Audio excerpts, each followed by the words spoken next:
Hello, welcome to the MuseScore Café. For today, this is the 30th, I believe. I'm a little jet lagged because I just arrived in Brussels a little bit ago, and that is where I am for the FOSDEM conference. It's an open source software and other things open source convention here in Brussels.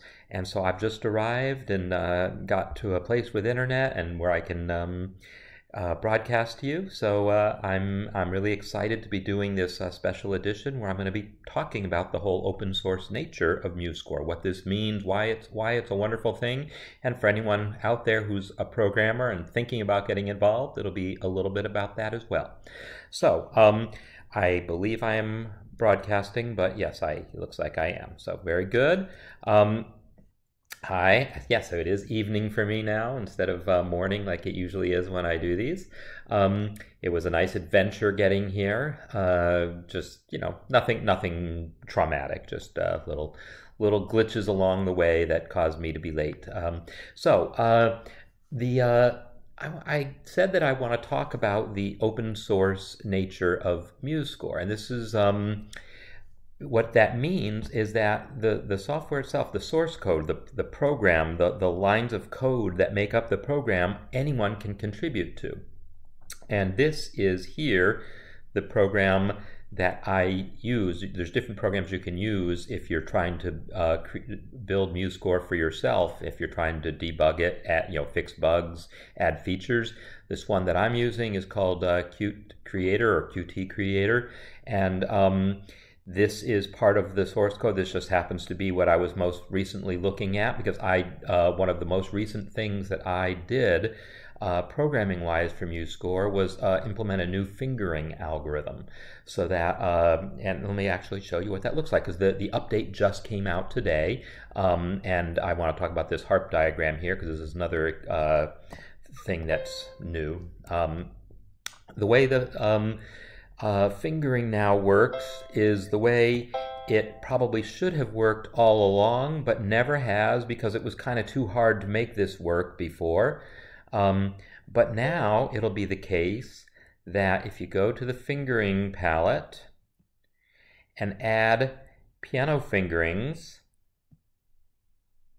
they will now stack the way we expect them to stack on above each other. In previous releases, they would appear to the side when we had chords. There's a lot of other exciting changes. In fact, let me just delete all those fingerings and show you the other new thing that I implemented.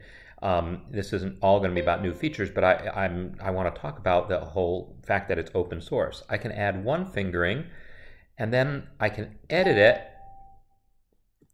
by double-clicking it, and then just hit spacebar. Oops. I have to go the other way, I guess. Hit spacebar, and it goes to the next note, or shift space to go to the previous note. So now you can enter multiple fingerings just like you would enter lyrics or chord symbols by hitting space to go to the next note, or shift space to go to the previous note. Let me put my my little utility for showing you my keystrokes. So this is something that I did in response to, well, really lots of users over the years have been requesting this, and we've always assumed it would be difficult to implement.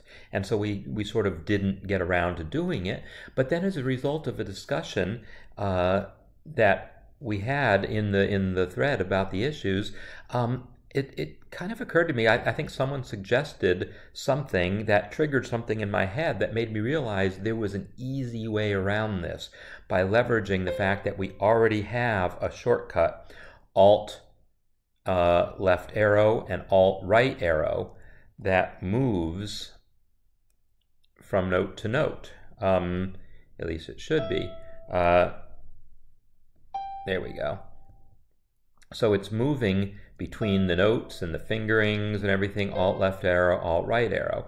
So I'm actually taking advantage of this internally, that we already have a way of navigating from note to note and then I'm just using that internally in my algorithm for placing the fingering on the next note. We didn't have to solve the next note problem, and a few other problems we didn't have to solve. So anyhow, the fact that MuseScore is open source is one of the things that really attracted me to it. When I first was introduced to MuseScore by a student 8 years ago now, I, as a programmer, I'm a musician primarily, but my background originally, I have a degree in computer science, so I have this software background, and it was just, I've known about open source software. I've never really gotten involved with it before, but this seemed like a great opportunity. So what this really means is that anyone like me, at the time, I was just a happy Finale user, but with an eye out to see, is there an open source music notation software? Because I was using open source software for almost everything else. Is there an open source music notation software? I wasn't even thinking I would get involved. I was looking for one. And then when a student told me about MuseScore, I found it, started using it. And within, I don't know, a few months of using it, I started to realize, I think I could get involved with this, because I started to see things about it that were like, oh wow, this almost does what I need, but if only, whatever, then it would suit my needs better. And so I decided I would learn how to get involved in programming MuseScore so that I could make it do the things that I needed it to do.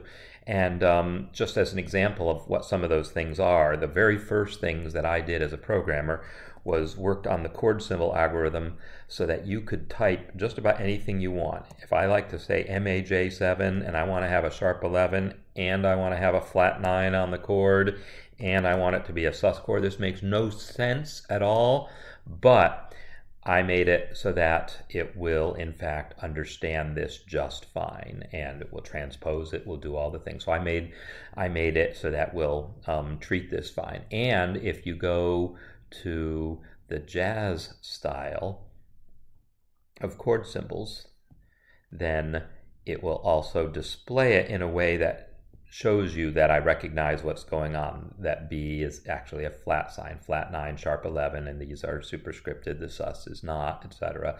All this stuff has to do with the fact that I did the programming to make sure that it would recognize that chord symbol. So open source software means that anyone who sees that this program does a lot of things that you want it to do, but maybe there's something it's not doing the way you would want, or there's something that you wished it did better, you can just go in yourself and make those changes, and then those changes you can submit what's called a pull request, and then that the people who are in charge of deciding, because not every change that someone decides they want to make will necessarily make it into MuseScore. You could make that change for yourself, but it won't necessarily make it into the actual official MuseScore release that everyone gets, unless the people in charge of this decide to merge it. And so there's a whole kind of informal structure of deciding, who has the rights to make those decisions. Right now, Anatoly is the main decision maker on that. Yes, and sometimes it might take a little while before your changes are merged. But like my fingering change I made, I really did this work over Christmas, and then I finally submitted the pull request, like a week or two later, and it just got merged in just in time for the 3.0.2 release that just came out today or yesterday, depending on where you are. This release has my fingering changes. It also, though, the big thing that it has is it's re-enabled the plugin framework. When we first released 3.0, it didn't support plugins. That was something we had to disable because a lot of too many things had changed, and we knew that was just a temporary thing. We wanted to get plugins working. Well, Dimitri did a ton of work to get plugins working, and they are now working. So some plugins will just work as is. Some plugins might need a little bit of tweaking to get to work with some of the changes that have happened in the plugin framework. But what we see right here is a harp plugin, a harp pedaling plugin. And I think the way it works is you click a note or select something, and then you go to plugins, harp pedal diagram. It looks like you have to actually make a range selection then. So I haven't actually learned to use this thing yet. There we go. And so if you are a harpist or write for harp, you may know that harp has a very specific set of things that has to happen when you're writing for it in terms of setting the pedals. Anytime, like a harp can either play a C or a C sharp, take your pick. There's a pedal that controls that. So right now the pedals, this diagram is showing, and then same with B. It'll either play a B or a B flat, and that's across the whole instrument.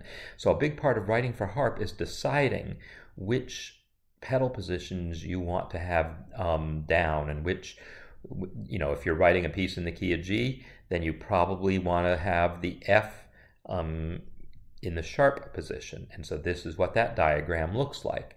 But then later on in the piece, even though it's in G, there might be a B flat that shows up. So you'll have to indicate at that particular point that you want the B flat. So this plugin allows you to specify what notes you want, and then it automatically creates this graphical diagram. In the old days, instead of these graphical diagrams, we used to just write in B flat, F sharp, and you'd write in the notes that indicate the pedals to change. And some people still write things that way, but a lot of people prefer now these graphical diagrams now that software has made it easy to create these. So this was a plugin that worked in MuseScore 2, and then it stopped. It didn't work when MuseScore 3 came out at first, but now it's working again, and actually Yo-Yo is the one who updated the plugin to get it to work with MuseScore 3. I don't know what kinds of changes he had to make. I've been a little out of the loop on this, but plugins are another way. That was actually the first way I got involved before I started actually writing MuseScore code. I did a couple plugins. I did one to create cue notes, and I don't remember what the other ones I did, but I did write a couple of plugins.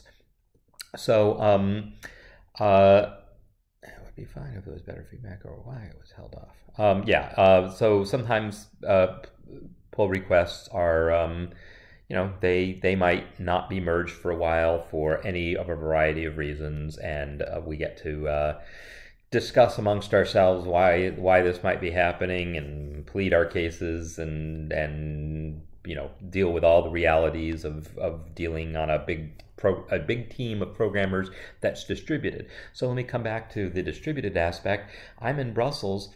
I am going to meet for the very first time Werner, who is the person who originated MuseScore. He wrote most of the original code for MuseScore, and he's still wrote, by any count, he's the biggest contributor to MuseScore. And so I'm really excited that I'm finally going to meet Werner. In the past, I have met Nicola and Thomas, who are two original members of the team, and I'll be seeing them again. I'll also meet for the first time Anatoly, who's now kind of the program. I don't know what his official title is, or if there is one, but like I said, he's the person who makes most of the decisions about merging pull requests and so forth. And I'll meet Yo-Yo for the first time, and all these people that I know by name. In some cases, not even by name, just by handle. Because programmers tend to use, nicknames, not their real names on forums and things. I use my real name, but not everyone does. So anyhow, that's something I'm really excited about. Is this team is scattered all around the world. Some people dedicating like full-time to it. Some people maybe not full-time, but are dedicating many hours a week to it. Some people just maybe check in every once in a while, fix a bug, and then check out again. And there's been, I don't know at this point, I know it's over 100. I don't know the total number of people that have contributed to MuseScore programming, but it's a lot. Those are some of the things that excite me about MuseScore. There's this whole community involved of people that have never even met for the most part, but just we correspond.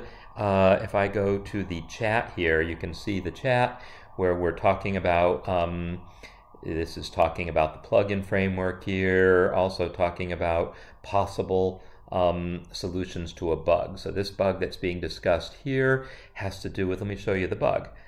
If I drag and drop a fingering to a note, I'm going to do that. I'm going to drag this. See that the mouse cursor is this red,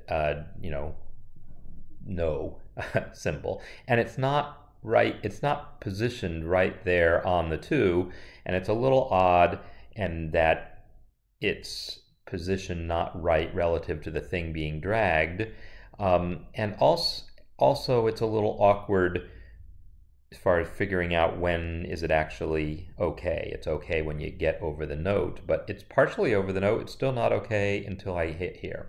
So anyhow, that's not ideal. For what it's worth, if you start your drag at the top left hand corner, now the mouse cursor is more well aligned with the note, and it seems like it works a little better. But that shouldn't be that way. It's awkward. So anyhow, that's a bug that's being discussed right now on what's involved in fixing that. So that here on this chat, the chat it used to be through IRC. Now we're using something called Telegram. And this is where other developers are just talking about the issues involved with these bug fixes and new features being implemented. James here is we're really excited. He's been working on single note dynamics, so you can have a crescendo on a whole note, and the note will get louder. It's implemented. It's not merged because there's still some testing and so forth, and just making sure it plays nice with everything else. But it's largely there, and this is definitely coming, and so that's also being discussed there on the chat. So it's a very it's a community of programmers, just like it's also a community of users. If you go to MuseScore.org and participate on the forums there's a whole community of users helping each other out. So the community aspect of MuseScore is something that really comes from its open source heritage. There's other Finale, you would never have a chance to have these kinds of discussions with the programmers themselves. The programmers presumably talk amongst themselves there in the building where they all work, but the idea that anyone could join that and participate in these discussions anyone in the world could decide to work on MuseScore and fix bugs or implement new features and participate in these discussions. It's just an amazing thing about open source software.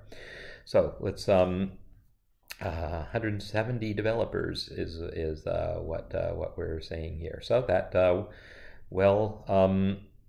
yeah, that's I guess the number. So great, thanks. So I wanted to at least step through, because at one time before I was talking about, I think in conjunction with talking about Google Summer of Code, I talked about the process of doing a bug fix. And because of the my travels and everything having to do with me getting here and set up, I'm usually just talking off the cuff, kind of winging it, maybe have some quick handwritten notes about what I want to talk about. I'm not even that far for this one.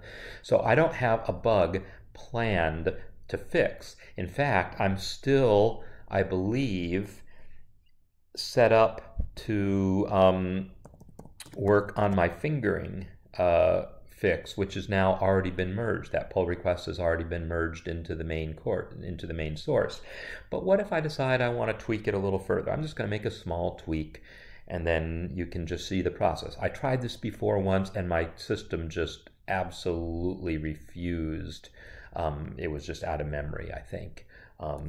But my newer computer here should hopefully be okay with this. So yeah, I'm on the branch, it's called. So if you want to participate in MuseScore development, let me at least show you where you need to go. Your first step will be to go to MuseScore.org, and in the menu up here, you're going to go to Contribute Development. And this is going to have all the instructions that you'll need to get involved, how you'll go ahead and get the source code, how you'll interact with the source code, how you'll build it. and then information on the whole pull request process, etc., and more, all sorts of information. So that will be your starting point. And one of the things you'll learn is that if you want to fix a bug or you want to implement a new feature, your first step is to create what's called a branch to put your changes, and then your branch is what's going to be merged. That's what a pull request does, is a request to merge your branch into the main version of MuseScore. So my branch is here. It's actually already been merged, but let's pretend it hasn't. I'm still sitting here on my branch.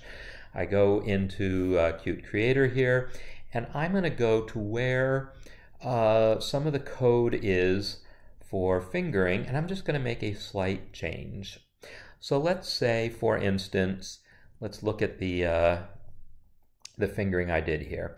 What if we decided, you know what, it shouldn't be centered over the note head, it should be over the stem instead. Now, in fact, that's not correct, but let's pretend that that was the case. There's a couple different ways we could probably make that happen, but I'm going to go here to fingering.c++ or .cpp. This is where my algorithm, most of my code is to handle this. And I'm going to remind myself, where is the place? I see it's right here. This is where you can see the X position, meaning the horizontal position. We're adding to that half the head width. That's what centers it. So if I remove this line, that should cause the fingering to be over the stem instead. Now there might be more than one place where I'm doing this, so let me check, because I think that's, well, that is for the chord. Yeah, okay, yeah, that's the ones that are over the chord. This is the case. That's place above, that's place below, that's all good. This is left, guitar fingering goes to the left of the note, and so we're not going to mess with that.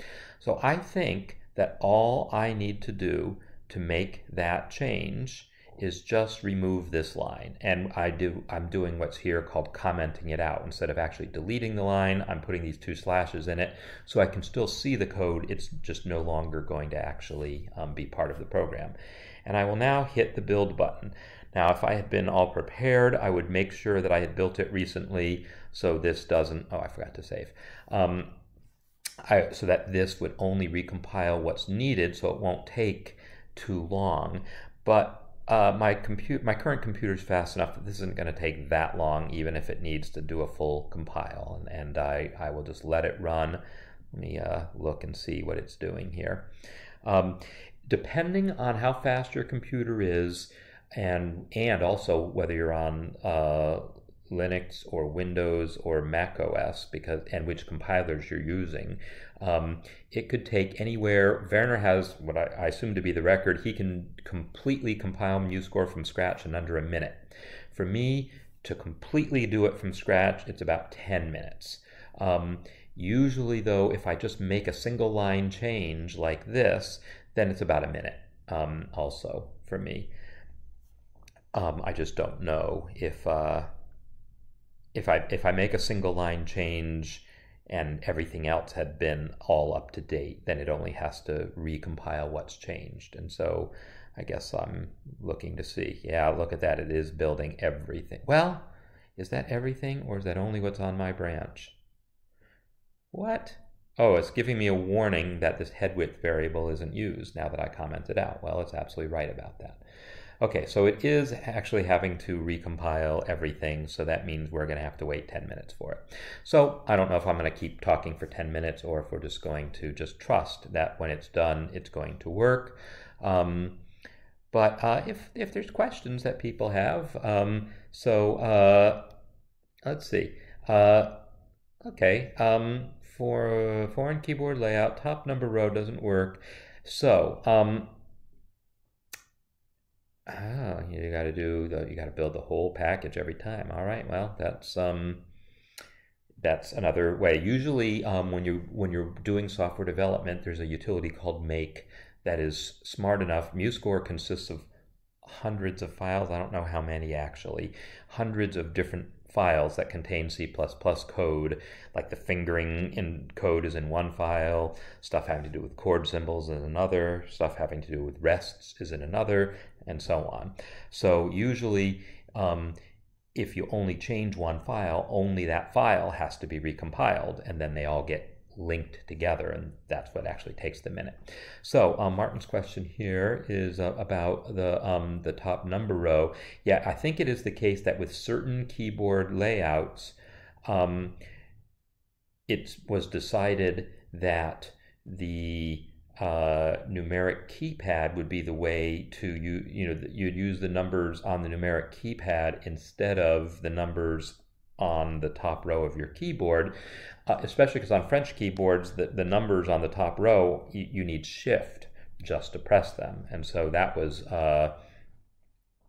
changed so that wouldn't have to happen. You don't have to press shift. You can press the number that would be a 4 if you press shift, but you don't actually have to press shift to get to the 4.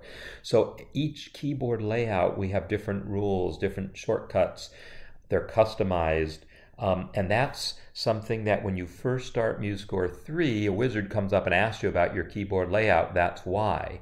If you go to Edit, Preferences, I believe this is where, let's see, that's where you select your language. Is it under Advanced? Okay, here's, yeah, under Advanced tab, under Edit, Preferences, Advanced. This is where you can select your keyboard layout and make sure that MuseScore knows what you have, and so it's supposedly optimizing the shortcuts for you. But if you don't like what it's come up with, you can go to Edit, Preferences, Shortcuts, and customize your shortcuts. So you would say, I think it's what, add. No, it's the duration shortcut. So it's what, duration? Note duration, yeah. So all of these shortcuts, 3 to, that's note duration 16th, note duration 32nd, note duration 64th. These are the ones you would customize to actually use the number keys if they're currently set up to be using the numeric keypad, or they're currently set up to use the unshifted version of the number keys. So depending on your layout, these shortcuts might look different, but these are where you'll customize them. So you click one and say define, and then you type a new shortcut here. And then you can either add that in addition to the one that's already there, or you can just replace the one that's already there. So that's how you customize shortcuts. So let's see. What else? Okay. Great. So what else can I tell you? The fact that MuseScore is open source means that anyone can contribute to it. It also means it is free, and it's free in, like we say, free as in beer, but also free as in beer, free beer, meaning you don't have to pay for it, right? No one pays for MuseScore, but it's also free in that anyone can contribute to it. Anyone can access the source code and compile it for themselves and understand what's in it if they want. If you want to know what's in MuseScore, you want to assure yourself there's no viruses in it, you can read the source code for yourself. There's some value just in that aspect of the freedom. But mostly it's about the fact that you can then possibly contribute to it. So this convention, conference, convention, whatever, that I'm going to, FOSDEM, is a whole free open source DEM, I don't even know what it stands for, to be honest, where people will be talking about open source software, and there will be people who have created all sorts of other open source programs. Like I mentioned that I use open source software for whatever I can.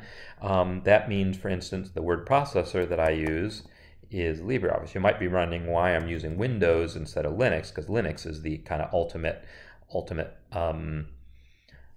open source software. And I do use Linux, or at least I have used it. I'm not currently using it on my main machine.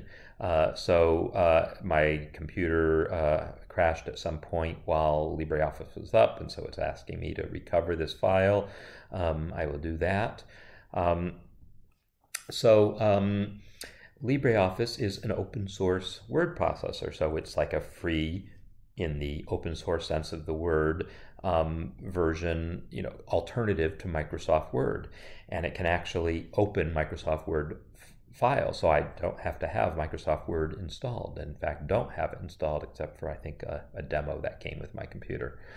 So this is what LibreOffice looks like. It's a full-featured word processor, and there's just pretty much any software you might think of. Photoshop. There's a program called the GIMP, which is the kind of most Photoshop-like program out there in the open source world. Or if you're more into Lightroom, there's another program called Darkroom, I believe, and another one called Digicam, and a few others that are out there. Open source, free open source programs that are alternatives to the big commercial programs. So I use open source software for virtually everything, except that I'm actually using Windows for reasons that sort of make sense and sort of don't. So whatever, I use Windows, sue me.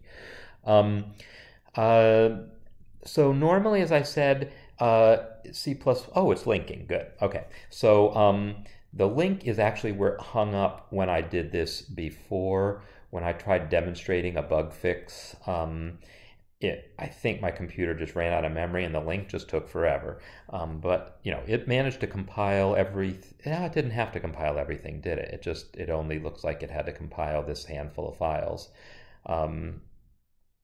Yeah, I don't know why those particular files, but whatever. So it is linking, and if things are behaving normally, the link will be done within a minute or so. If it's like it is before, was for me before, this link is just going to hang there forever until I cut off the video. So I'll give it a little longer, and just talk a little bit more about what my background in open source software. My degree was originally in computer science from Florida State, and then also UC Berkeley, and then I worked for Hewlett-Packard for a number of years, and I did the most un-open source thing there is to do, which is get a software patent, just because HP wanted me to do it, and so I just did it. I didn't really care. But I then kind of left the programming world and just did music full-time for a number of years until I started to get back into programming through MuseScore. And I mentioned chord symbols, one of the first things that I personally worked on. Another one has to do with what you're about to see. If I have accidentals, multiple accidentals on notes, the algorithm for how these things stack is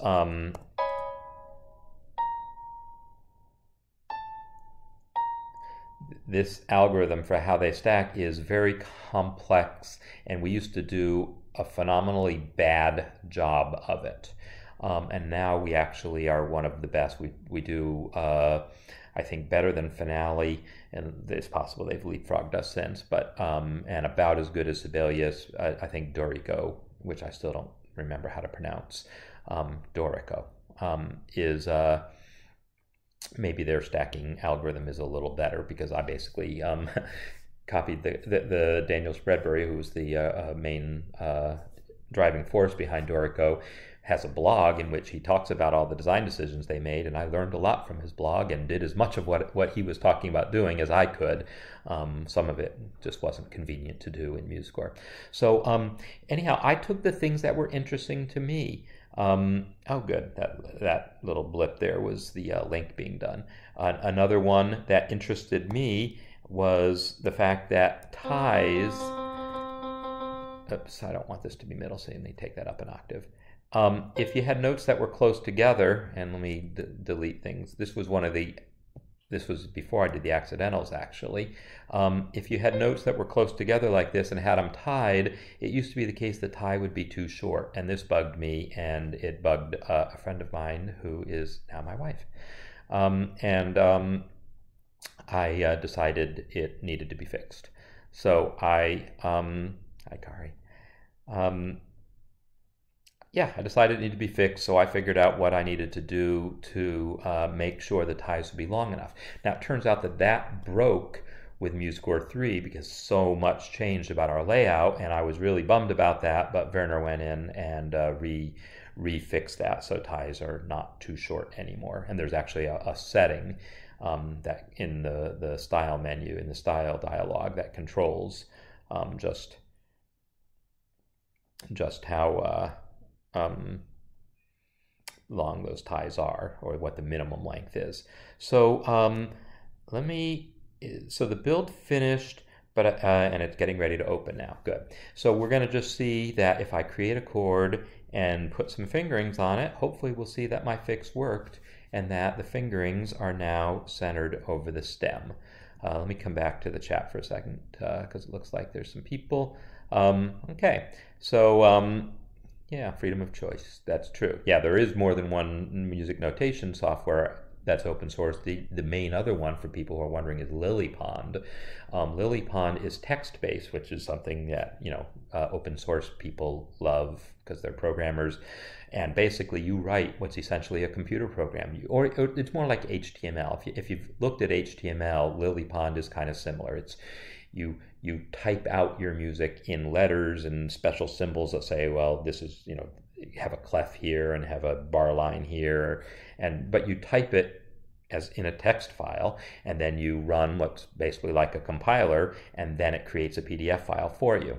So LilyPond does a phenomenally good job of creating beautiful notation. It's just hard for most people to work with because you have to do that, and you know, if then it doesn't look the way you wanted because you made a mistake, you got to go back and change your text file, recompile it. There's also graphical editors that will help, you know, streamline that process, but it's still a much less direct process than in MuseScore, where you just type, oops, I wanted a chord, C, E, G. All right, so I'm gonna, did I define a shortcut? There's a shortcut for adding a fingering. And or at least it's possible to define one, and I think I've probably reset my preferences, so I no longer have one defined. But if I come here and say fingering, add fingering, oh, it looks like I did, Control-Alt-F. So I'm going to select the top note, say Control-Alt-F, and type my 5, and there it is right over the stem. And then I'll press space, oops, space. Does that not work on here? Oh, okay, that's because this is my branch. My branch doesn't have the fingering mode where you can hit space. This branch only has my changes for the layout, for the improved layout. This branch isn't up to date because, well, I was on the plane when that was all happening, and so I don't have the most recent source, even though that's my code also, that was 2 separate branches. So the thing that allows you to press space to go to the next note, that's on one branch. The stuff that allows the fingerings to stack up here and do some other nice things, that's on a different branch. So that's the branch I'm on right now. What I will need to do after this is update my sources so that I have all the current stuff, because both branches have now been merged. So I need to update my sources. So anyhow, if I come here now and add the 3 here, and then add the 1 here, we see that we do have the fingerings, and they are now over the stem, not over the note. This is totally wrong. I don't want to do that, so I'm not going to submit a pull request on this, but I just wanted to show the process. You go into this editor, you figure out what needs to change, you make the change, you hit the magic button to recompile things, you wait 39 seconds if you're Werner, a few minutes if you're me, and then you'll get a newly built version of MuseScore that uses your changes, and then you can see if it works, test it, and if it doesn't work, you go back to the drawing board, figure out, well, what did I get wrong, and read up a little more to see things. So basically that's what the process of software development looks like on an open source project. Okay, so scoring notes, right spot, NAM. So I could consider going to NAM. I've never done that. It's usually I've never thought about it actually. I could consider it. It's the same weekend. This time it was the same weekend as the Colorado Music Educators Association convention, which is something I go to regularly as a Colorado music educator. So if it's not the same weekend next year, I will definitely think about it. yeah, I definitely want to go to more conferences, more things, and sort of promote MuseScore and do what I can. So, all right, I literally just got to Brussels and got, found my way to my hotel and just made it into my room. And I think I'm now ready to relax and have some dinner and enjoy the city now. So I don't know anything about MIDI 2.0. I've seen the term. I know nothing about it. So I need to investigate. If you want to give me a link here, but I can Google it. But yeah, I've heard the term only within the last couple of weeks, so I really don't. I'm completely ignorant about it. So I think I'm going to be yes, chocolate. I am going. Yeah, I'm planning on stocking up on some chocolate while I'm here in Belgium. So I'm gonna sign off, and this again was a very loosely organized, more so even than usual, cafe. But I just wanted to talk about why open source is important to me, my relationship with it, why it could be important to you. Oh yeah, the last thing I wanted to say about that then, it means like it can never go out of business. Finale got bought by another company that. I mean, MuseScore got bought too, but it's open source, right? I mean, Ultimate Guitar, the company bought the rights to MuseScore, but MuseScore is still open source. Will always be open source because it can't not be. The source is there. You can't make that not be there anymore. We all have copies of it. And the license agreement is very clear that no one would be allowed to do anything that would ever prevent it from being open source. And again, it's physically not possible because we've all got copies of the source. So the company that produces Finale got bought within the last few years. The company that produces Sibelius didn't get bought. Well, they did actually several years ago, quite a few years ago, but then only just within the last couple of years, they just basically fired the whole programming team, and that's where Dorico came from. That's the old Sibelius team. So two of the main commercial programs are, I hesitate to say on life support. Some people might say Sibelius is. Finale seems to be doing okay, but no one really knows what's up with this company that bought them. Their specialty is triathlon training software. I'm not kidding you. The company that bought Finale, that's their main thing is triathlon training software, and somehow they saw synergy with Finale, and I guess it's working for them. But it's entirely possible things will go such that Finale no longer exists at some point. That's happened to other commercial programs. With open source software, that's not going to happen. As long as there's someone who cares about it, who's capable of contributing to the development of it, it will continue to be developed. So anyhow, that's one of the other wonderful things that anyone should care about. And the fact that when you submit a bug report, you have a direct line to the people who are possibly fixing it. There's just too many wonderful things about open source software. I could just go on forever, but I'm going to, old versions are still available, and there's just way too many things about open source software that are wonderful. If you needed another reason to love MuseScore, take that seriously. So again, I think I'm going to sign off and just get on with my evening. And I'm looking forward to meeting the rest of the MuseScore team over the next few days. I'm really excited. Just can't tell you how excited I am about that. So I will, next week, I will be back in Colorado, and we'll find something else to talk about. Okay, thank you. See you later. Yeah. Again, MuseScore is, old versions will continue to be here. Absolutely.